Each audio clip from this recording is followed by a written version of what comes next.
உதவாத கூல கும்பிடு போட்டு குறுக்கு வழியில தலைமை பொறுப்பை ஏற்ற எடப்பாடி நீ எப்படி வெற்றி பெற்ற?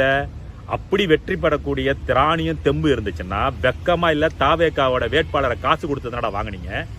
காசு கொடுத்ததுதானே வாங்கினீங்க. உனக்கு நீ வெற்றி பெறுவேன்ற நம்பிக்கை இருந்துச்சுன்னா எதுக்கு அவனை காசு கொடுத்து வாங்கின? எதுக்கு வாங்கின? நின்றுக்கலாமே, வாட மோதி பார்த்துடலான்னு. உனக்கு அது திராணி கிடையாது, தெம்பு கிடையாது, உண்மை கிடையாது, நேர்மை கிடையாது, உனக்கு தெரியும். அதனாலதான் நீ குறுக்கு வழியில நீ மட்டும் வெற்றி பெற்றிருக்கிற. எப்படி இவ்வளவு வாக்கு வித்தியாசத்துல நீ மட்டும் வெற்றி? நீ என்ன மக்களுக்கு என்ன சாதிச்ச? இது வரைக்கும் 5 வருஷத்துல எதிர்கட்சியா இருந்து நீ சாதிச்சது என்ன ஒரு பட்டியலிட்டு சொல்ல முடியுமா? சொல்ல முடியுமா? உனக்கு நீ வெற்றி பெற்ற ஆட்சியை பிடிக்கணும்ன்ற உனக்கு என்ன தார்மீகம் இருக்குது? என்ன தார்மீகம் இருக்குது? நான் தேர்தல் அனௌன்ஸ் பண்ண அன்னைக்கே சொன்னேன், எடப்பாடிக்கு எந்த தகுதியும் கிடையாதுன்னு பேசினவன் நான். ஸ்டாலினுக்கு எப்படி எந்த தகுதியும் இல்லையோ அதே எந்த தகுதியும் இல்லாதவன் தான் எடப்பாடின்றத நான் பேசியிருக்கிறேன்.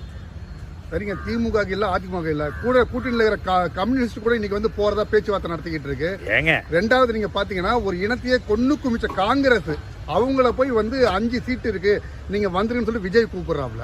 ஏங்க, நான் தான் இப்ப விஜய் என்னமா அவங்களுக்கு எந்த கோட்பாடு இல்ல, கொள்கை இல்லைங்க. ஆட்சி அமைக்க அதிகாரத்தை கைப்பற்றணும்ன்ற ஒரே நோக்கத்துக்காக என்னென்னலாம் வித்தை காட்ட முடியுமோ மொத்த வித்தையும் காட்டி இந்த கண்மூடித்தனமாக இந்த மக்களுடைய திரை போதையில, அதாவது தெளியவே தெரியாத ஒரு போதை தான் திரை போதை. மது போதை கூட தெளிஞ்சிடும், குறிப்பிட்ட நேரத்துக்கு மேல மது போதை இருக்காது. ஆனா திரை போதை தெளியவே தெரியாது. தெரியாத திரை போதைய அப்படியே கேபிட்டலைஸ் பண்ண கட்சி தான் இந்த தாவேக்கா. அதுக்கு வாக்கு செலுத்தினதுக்காக, அதாவது 4.5 கோடி வாக்காளர்கள்ல வெறும் 1.25 கோடி மக்கள் செய்த தவறு மீத இருக்கிற 3.25 கோடி மக்களை பாதிக்க போகுதுன்றதப்ப மனசு வலிக்குது. நன்றி.